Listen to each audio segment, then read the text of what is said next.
August 2nd, 1874, Lieutenant Colonel George Armstrong Custer and his troops discovered gold in the territory known as the Black Hills in southwest South Dakota. The territory was set aside for American Indians by the Treaty of Fort Laramie, made in 1868 in an effort to make a sovereign Sioux nation isolated from belligerent westward expansion. Gold prospectors, along with Custer and his troops, overabundantly moved into the Sioux territory and violated the prior treaty with no regards for the Sioux. This violation prompted resistance from prominent Sioux leaders and warriors, eventually marking the beginning of the Great Sioux War 2 years after gold was discovered. The Black Hills was eventually seized by the United States in 1877, fully voiding the promises made in the Treaty of Fort Laramie. The taking of the Black Hills territory is a most prominent example of the westward expansion and economic gain being used as a justification and instrument to inadvertently diminish Native autonomy and reinforce U.S. control in the West. The West, as described in Euro-American literature, is a veil of the true story that utterly expelled the American Indians off of their land. This is how The Last Stand in the Black Hills exemplifies American Indian perseverance.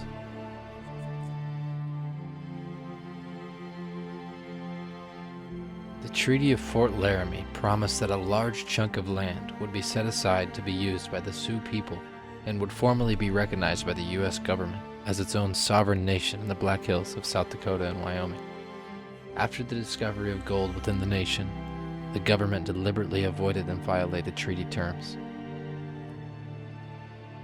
Once gold is discovered in the Black Hills, it's the beginning of the end, because even though that was Lakota land, the Army gave up on preventing miners from being there, and that's when the U.S. government worked on, well, we got to figure out a way of somehow legally taking this away from them. Not only did the discovery of gold attract settlers, it inspired the government to seize control of such a lucrative opportunity that was gold in the Black Hills. Lieutenant Colonel Custer led an expedition directly into the protected territory despite security from prior treaties.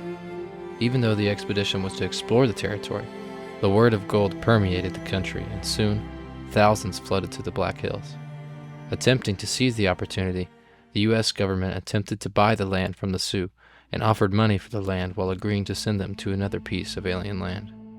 Sioux leaders did not want to sell the land that they were given in the treaty and thus refused. The U.S. did not honor the refusal and ordered that all Sioux people return to their reservations or face military action and be considered hostile to the U.S. military. The U.S. government knew that some would refuse and used this order as a ploy to seize the Black Hills territory militantly. Indeed, many refused, and the U.S. government issued a military campaign against the American Indians of the Plains thenceforth.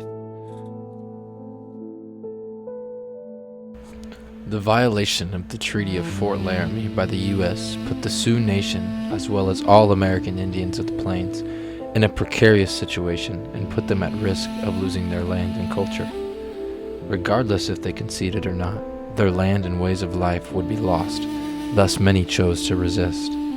Before total warfare broke out, prominent Sioux chiefs Red Cloud and Spotted Tail traveled to Washington, D.C. in an attempt to persuade the U.S. government to honor the Treaty of Fort Laramie. The attempt at the capital failed and split the Sioux into two sentiments: those who were willing to relocate and those who resisted. Leaders like Sitting Bull and Crazy Horse led the resistance, while Red Cloud and Spotted Tail perpetually searched for peaceful solutions. Crazy Horse led the resistance as military, while Sitting Bull served as the political leader. The resistance from what the U.S. government considered to be non-reservation Sioux sparked major conflicts between American Indians and the U.S. military, and eventually led to the Great Sioux War.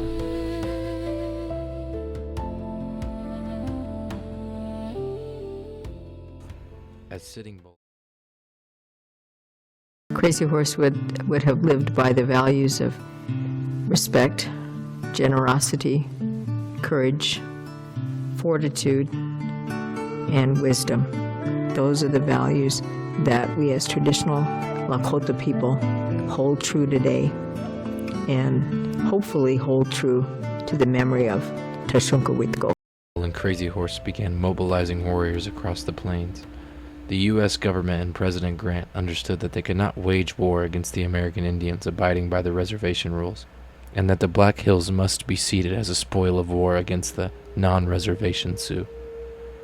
Over the course of the next 2 years, between 1876 and 1877, various battles took place, with the most notable battle being the Battle of Little Big Horn. Led by Crazy Horse, American Indian forces in the spring of 1876, early in the war, capitalized on Custer's underestimation of their forces and decimated his battalion, leaving no soldier to remain. This battle solidified the astounding leadership by Crazy Horse, whose military prowess is often compared to that of Alexander the Great and Napoleon. Crazy Horse's military leadership and Sitting Bull's political activism motivated many American Indians to participate in the resistance and persist to preserve their land and culture. However, even with 2 large victories, U.S. forces ultimately were too powerful for the 2 emphatic leaders and led to the eventual surrender of Crazy Horse in May of 1877, while Sitting Bull fled to Canada before surrendering years later due to starvation of him and his people. The events of the Great Sioux War led to the seizure of the Black Hills by the U.S. government, as well as influenced future policy that undermined Native autonomy as a result of westward expansion and forced assimilation. The resistance in the Black Hills serves as a watershed for American Indians and shows that the usurpation of Native sovereignty was systemic and rooted, rather than a developed hostile relationship between the 2 nations of the Sioux and the United States. To get back at the Sioux for their victory at Little Big Horn, Congress annexed the Black Hills from the Great Sioux Nation on February 28, 1877. This event marked the end of true American Indian sovereignty, and with it came the beginning of the reservation era, with future policies centered around limiting Native autonomy. With the military victory, the U.S. government did not just punish the Sioux militarily. They punished them by destroying their ways of life in an effort to assimilate them completely into Euro-American society.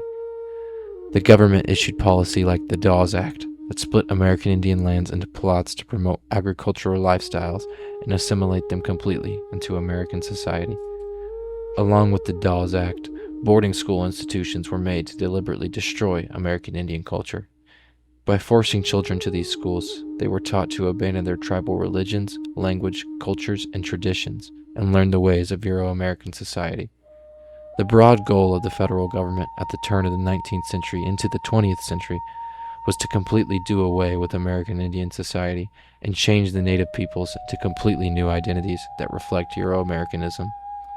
It was not until American Indians gained citizenship in 1924 that assimilation would begin to cease, and even then it continued until the Indian Reorganization Act of 1934 dismantled the allotment and assimilation system and began to give land back to the American Indians.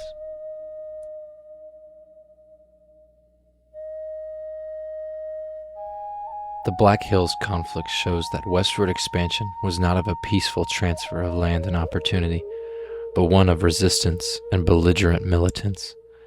While the United States eventually secured the region through military force and federal policy, the aftermath of the conflict did not end in the 19th century. In 1980, the Supreme Court case United States v. Sioux Nation of Indians ruled that the Black Hills had been taken illegally and offered a financial grant to the Sioux people. However, the Sioux refused the settlement, maintaining that the land itself was what had been wrongfully taken. This refusal of the money emboldens the perpetual struggle of the Black Hills as a symbol of sovereignty and identity. The legacy of the conflict demonstrates that the policies which followed westward expansion did not resolve tensions, but instead carried them into the present. Today, the compensation offered to the Sioux Nation still incurs interest and is speculated to be over $1 billion. The Sioux see it as, if they accept the money, they would be permitting the harsh history of the systemic usurpation of their land and culture.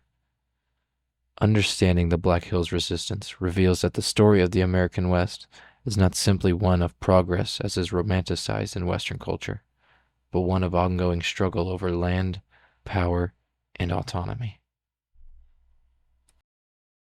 But the white man sees that he has to manipulate and exploit all these things so that he can have pleasure, self-pleasure. It's complete selfishness. And so this is what that old man meant.